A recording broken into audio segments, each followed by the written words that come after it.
Episode 4. It's always Tuesday. Future you.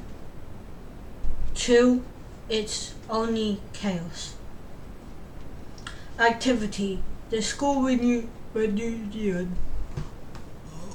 20 years from now, you're going to meet up with your whole school year for a night of catching up, reflecting and sharing what you have achieved in your life. How old will you be in 20 years? Now, imagine that you're at that age. Write 2 accounts of that school reunion. Imagine you've coasted for 20 years. You messed about at school and wasted your time. Basically, you couldn't really be bothered. You've carried that mediocre attitude around with you for 2 decades. At the school reunion, you're going to have to chat about your life. What job are you doing? Who are you with? Where do you live? Describe your lifestyle. How do you feel? What do people say about you?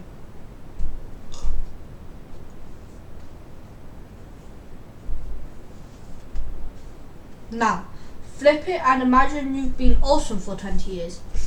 You knuckled down at school and had a superb aptitude. You've created opportunities and taken a few calculated risks. You're still learning, which means 20 years down the line you're doing well, but there's plenty more success coming your way. You're really looking forward to catching up with your year group from back in the day. How has your life turned out? What job are you doing? Who are you with? Where do you live? Describe your lifestyle. How do you feel? What do people say about you?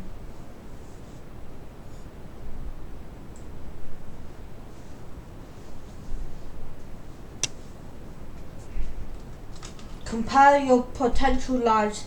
Both are possible. Top tip. Choose the best one to live it.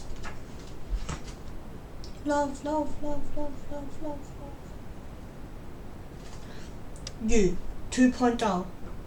The biggest reason why most people are a million miles away from feeling brilliant is that it's easier to be negative. The bed of excuses is so warm and comfy, the finger of blame so easy to point, and the unfairness of life is glaring obvious. Being yourself at your best requires effort. It's a learned behaviour. And because it's a bit better and it takes practice, most people can't be bothered. My message is quite simple. Get bothered. Apologise for the shoutiness, but it's important. In fact, I can't think of anyone more important that you'll ever learn to do. I promise that if you learn to be you at your best and then do it for the next 80 years, it will change your life. No kid gloves here. I'm not messing. I'm not talking about it having a marginal effect around the edges of your existence. I'm telling you that being a 2%er and learning that to stay there as often as possible will fundamentally alter your life and spin you off into all sorts of exciting directions. Oh, and in case you're wondering, I'm absolutely not talking about a new you. The awesome version of you already exists. It's you on a good day. It's the version of you before the world got its claws in.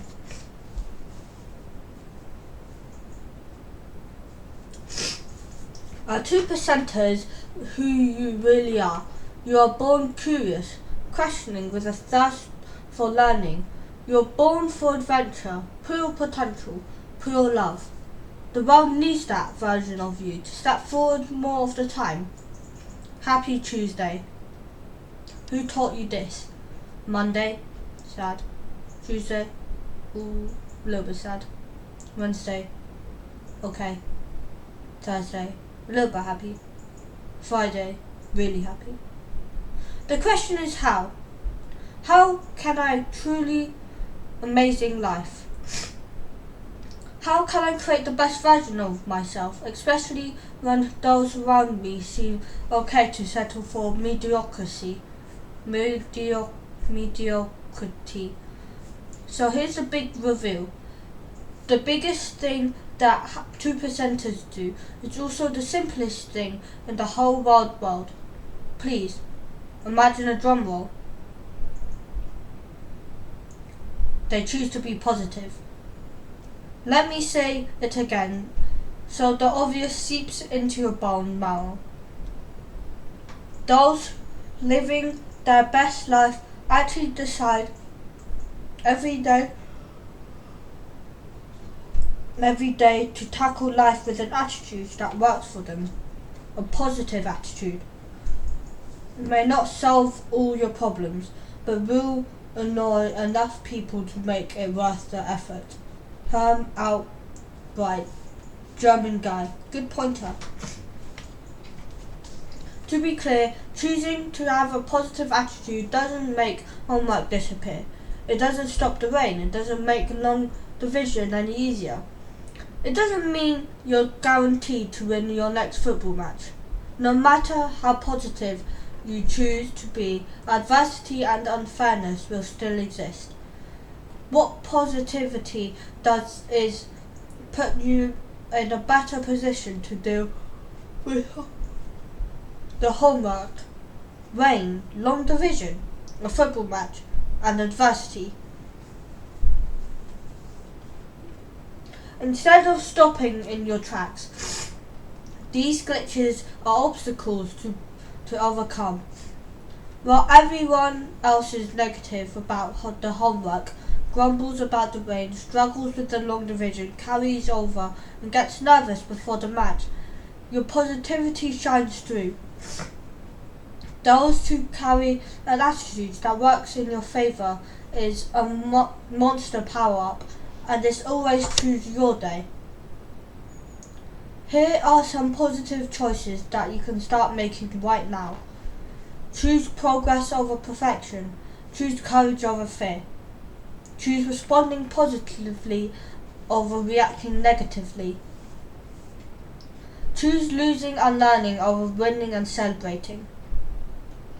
Choose optimism over pessimism.